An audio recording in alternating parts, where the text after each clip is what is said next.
Bonsoir, mes chers rayons. L'université est devenue la voie de garage de la jeunesse perdue. Tu ne sais pas quoi faire de ta vie. En d'autres mots, tu n'as pas encore décidé comment tu vas remplir ta fonction d'agent économique et technique pour continuer d'enrichir les capitalistes. Eh bien, va à la fac. Fais des études et après, tu verras. Les universités ont donc été démocratisées. Démocratisation étant synonyme de dégradation, pour que la populace se sente intelligente et que les bourgeois puissent se mettre la médaille des gentils qui ont rendu tout le monde intelligent. Or, au lieu de procurer un quelconque savoir, les universités appauvrissent la pensée. Elles baissent le niveau. Elles baissent le niveau à tel point que je me permets de les appeler les temples de l'ignorance. Mais comment aurais-je l'arrogance d'affirmer une chose pareille? Qui suis-je pour me comparer aux professeurs d'université qui ont étudié pendant plus de 8 ans pour les doctorants et parfois pendant des décennies pour les profs les plus aguerris? Eh bien, mes chers rayons, j'ai 3 problèmes avec les profs de faculté. Et ces 3 problèmes sont le népotisme et le copinage, le manque de vécu concret et enfin l'hyperspécialisation. D'abord, le copinage, le népotisme et le fonctionnement par réseau font des profs des individus soumis, comploteurs et mesquins. Pour réussir dans ce milieu, il faut être un lèche-cul de compétition, ne pas écrire des choses qui déplaisent et accepter le copinage et le népotisme que l'on voit au quotidien. Pour être un bon prof, il faut faire la pute et il faut aimer ça. Ensuite, parlons du manque de vécu. Les profs sont souvent des petits bourgeois qui n'ont jamais sorti de leur région. Ils ont à la limite fait des jobs d'été, mais c'est tout. Ils sont passés du collège au lycée, du lycée à la fac, et ils en sont restés là. En d'autres termes, ils n'ont jamais quitté l'école. Cela donne des adolescents mentaux qui ont la tête pleine de données académiques, d'informations qui ne servent à rien. Un peu comme une paire de couilles bien remplies, mais aucune femme avec qui rendre ça fertile, avec qui concevoir quelque chose de nouveau. On a d'ailleurs une expression qui décrit très bien ce phénomène, c'est la masturbation intellectuelle. Enfin, l'hyperspécialisation rend les informations encore plus infertiles. Pour reprendre une comparaison génétique, l'inceste, la consanguinité provoquent des catastrophes, des ravages chez les pauvres individus qui en sont conçus. Ainsi, l'hyperspécialisation génère des pensées aberrantes et déconnectées du réel.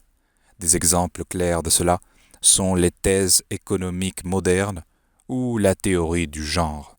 Le fonctionnement par copinage, le manque de vécu et l'hyperspécialisation font des profs d'université des êtres détestables. Mais il y a encore une autre raison pour laquelle les universités sont les temples de l'ignorance. Et cette raison, c'est le bourrage de crâne. Permettez-moi de m'expliquer. À l'origine, au Moyen-Âge, quand les universités sont apparues pour la première fois, la quantité de sources et de références à lire était relativement faible.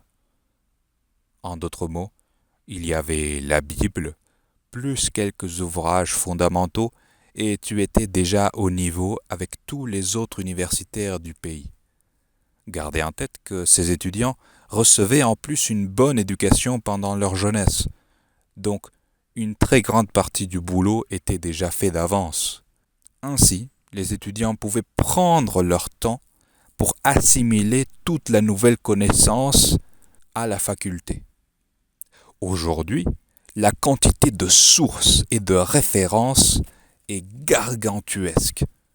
Articles, livres, thèses, rapports, mémoires, c'est sans fin. Il s'agit de toute la connaissance produite au fil des siècles, plus celle produite au jour le jour.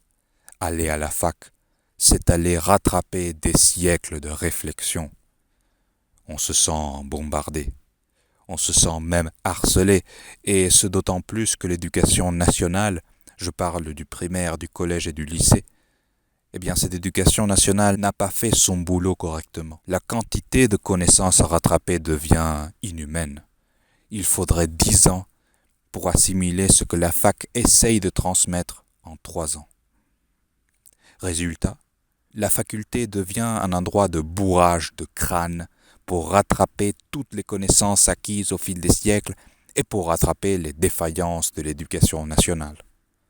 Approfondir, prendre son temps, méditer, comparer, cultiver son savoir deviennent des attitudes punies par l'échec aux partiels et aux examens finaux. Et pour cause, l'étudiant modèle, l'étudiant idéal de la faculté est la pute à fiche. La pute à fiche incarne tout ce qui ne va pas dans le monde académique. Ficher le savoir comme s'il s'agissait d'une vulgaire liste de courses, pour ensuite l'ingurgiter tel une magalaxe dévorant un pack de burgers sauce magma, puis tout vomir à l'examen et s'extasier devant un 13 sur 20 octroyé par un prof qui a juste lu l'introduction du devoir en sirotant son 7e café de la journée.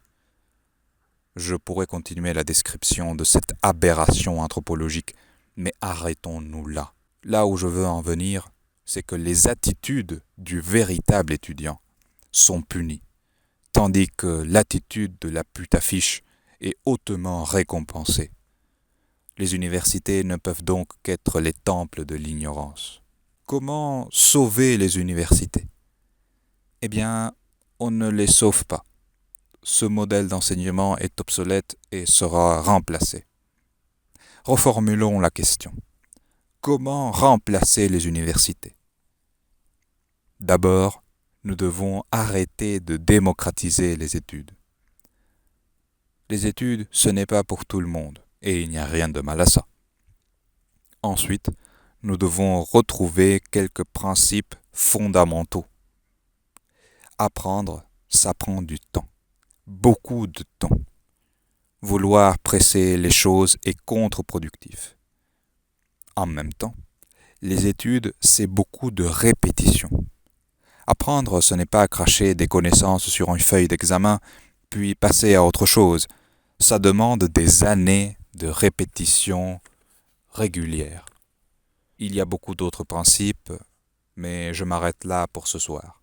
J'espère que vous aurez apprécié cette vidéo, et je vous dis à la prochaine, mes chers rayons.